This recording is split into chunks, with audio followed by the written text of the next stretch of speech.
What's up, traders? Just going to do a quick recap. Appreciate y'all stopping by. Always appreciate the support that you guys have given me. Hitting that like button, subscribing to the channel. It's always been thankful. We actually were up to over 30 concurrent viewers today on the live stream. If you haven't been checking out the live stream, feel free to stop in. I'm live every single morning around 9:15 a.m. Eastern, usually till around whenever I decide to eat lunch, which is 11:30, 12 o'clock. So appreciate all of that support, and on with the recap real quick. So pretty up and down day for the market, but if you kind of scroll out, you can see we're just kind of chopping, but in an upward direction.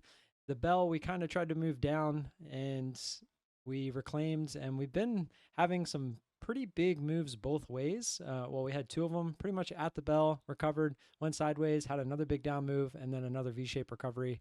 And now we've just been kind of chopping sideways for the most part. The fact that this market just isn't quitting to the upside, I mean, I don't really know what to think about it. All I know is looking at the daily on something like the spider, it's just absolutely insane, the type of up move that we've had. And just knowing how stocks usually work, I found out that futures don't really work the same way. And a lot of times when you have a stock that goes straight up, you're going to have some sort of a pullback. Well, with futures, it doesn't seem like that needs to be the case, especially the NQ, which is essentially following the overall market. And if you look at the market itself on the spider, it's an insane daily, to say the least. A whole month of essentially straight up going into the end of the year. A lot of people are calling Santa Rally now as well, on top of the move that we've already made. So if that happens, I mean, all-time highs for the market itself, I don't see that out of the realm of possibility. I am not calling a direction. I've been bearish for the last 2 or 3 weeks, and we're still going up. So that just goes to show you what I know. And obviously there's a ton of hedge funds, big names like Michael Burry. A lot of those people were feeling the same way, just reading the overall economy. The normal person out there that could be putting their retail type money into the markets, struggling to eat, struggling to pay the bills, in debt, credit card debt, all these things, like can't afford to buy a house, like all this feel is leaning towards bearish mentality. But here we are continuing to rise, and who knows if that has anything to do with the elections coming up. I don't really dive into all that, just all conspiracy theory anyways. But all I can do is say that we're on a fresh path. I do really like the new way of trading. It's going to keep me from blowing accounts, at least anytime fast, because every trade I get into, I have a predefined candle that I'm looking to get out if I do as a stop loss. I can kind of zoom in here real quick just to kind of show you what I'm talking about. So on something like this, I got long for the break of this obvious line that had formed, just looking for the small 10 ticks, especially because the volume had slowed down. I usually do 15 earlier in the morning because the candles are a little bit more volatile. But when I got into this trade, the previous candle, I'm out if it doesn't work. It's that simple. So this candle, as it was coming up, if we come back down and break this candle, I'm out.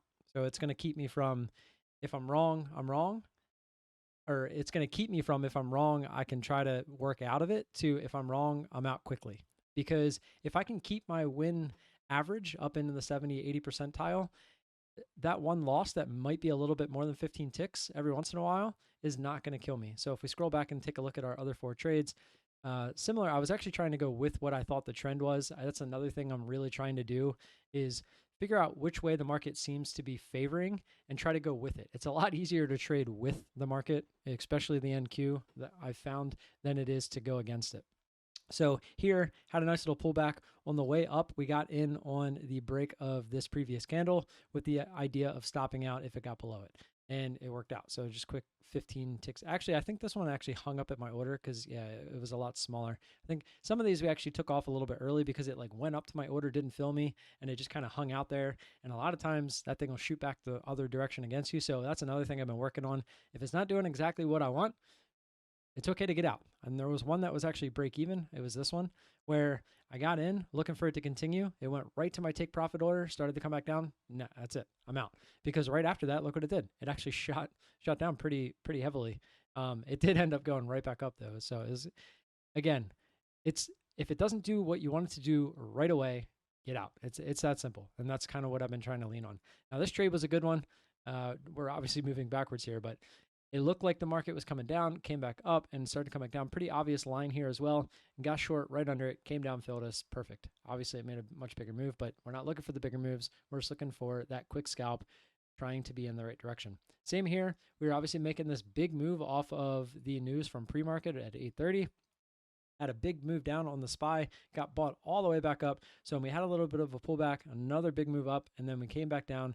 I pretty much said on the bottom, as we're coming back up, I'm going to try to get in on the break of this candle, looking for the move back up towards the highs. And as you can see, it worked. And again, cool part about this is if you're right, as long as you have a pretty short stop loss, the idea is you're not even looking for the big move all the way back up to the highs, right? You're not looking to assume that we're going to go back to the highs. You're just looking for that quick little scalp. And I keep saying you, but I mean me. I'm just kind of talking about me in third person for the most part. So that was it. That was our 5 trades. Typically, I'm going to be looking to take 5 to 10 trades, but hopefully for 15 ticks. But I just wasn't really feeling the price action. It was like we got in, and if this started to kind of go back up to the highs, I'd still be bullish, looking for maybe a move up through here. But we just weren't getting that. It was like we kept getting follow through, and it became a very trendy day. And trendy days are kind of hard to really get into any trades, because when you're coming straight down, where do you get in? When you're going straight up, where do you get in? I mean, if there's no pullbacks, you can't really do anything about it. So as you noticed, the one pullback we did have on this one is where we actually ended up with trades. So it's just one of those things where if you're going to have big moves, like big V-shaped recoveries like this, there's not really much you can do to find trades. And today actually ended up being kind of a slower day. So that's all I got. Don't forget again to like and subscribe. Always appreciate that support. If you do have any questions or comments, feel free to leave them down below. You can find me in Discord or on Twitter. Those links are in the description below, and I'll see you tomorrow. Peace.